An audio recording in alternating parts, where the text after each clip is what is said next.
Hi అండి. ఈరోజు మా అమ్మమ్మ చేసే చేపల కూర నేను కూడా చేసి మీకు చూపించాలనుకుంటున్నాను. ఇట్లా శుభ్రం చేసేసుకొని మనం ఇట్లా పెట్టేసుకొని ఒక మీడియం సైజ్ ఆనియన్ తీసుకోవాలి, 4 పచ్చిమిరపకాయలు, కొంచెం కరివేపాకు ఈ రీతిగా తీసేసుకొని మనం ఈ మూడింటిని దీనిలో వేసేసేయాలన్నమాట. వేసేసిన తర్వాత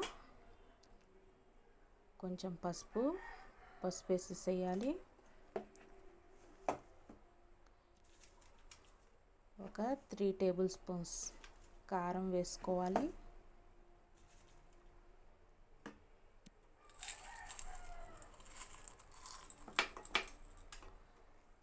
దీనికి సరిపోనంత ఉప్పు, కల్లుప్పు వేసుకోవాలి.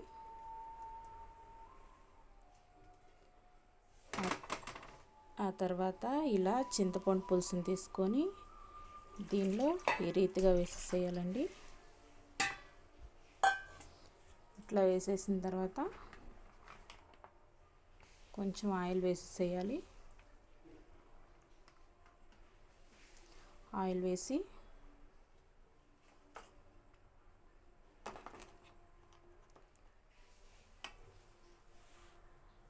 ఒక 2 టేబుల్ స్పూన్స్ అల్లం వెల్లుల్లి పేస్ట్ వేసేసేయాలండి. ఇట్లా కలిపి పెట్టేసుకొని స్టవ్ ఆన్ చేసుకొని మనం కుక్ చేసుకుందాం. చూడండి, చేపల కూర రెడీ అయిపోయింది.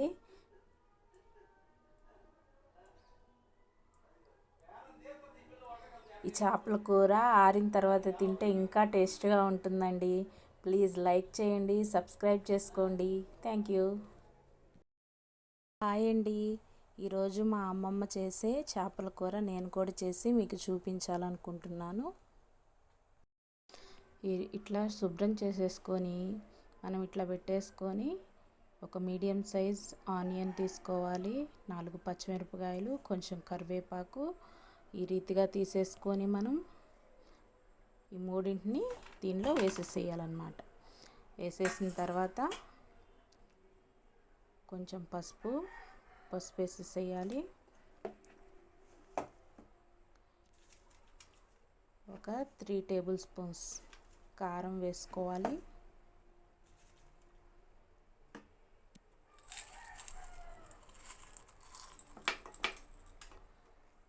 దీనికి సరిపోనంత ఉప్పు, కల్లుప్పు వేసుకోవాలి.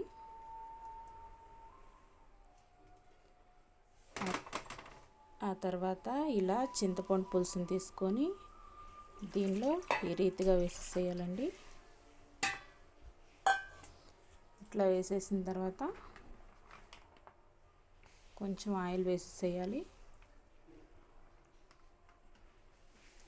ఆయిల్ వేసి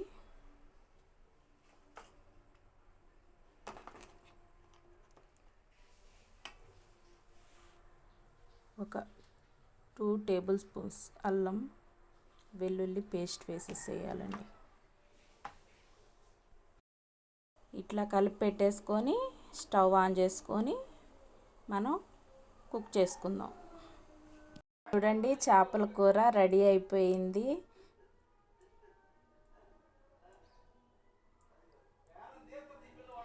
ఈ చేపల కూర ఆరిన తర్వాత తింటే ఇంకా టేస్ట్గా ఉంటుందండి.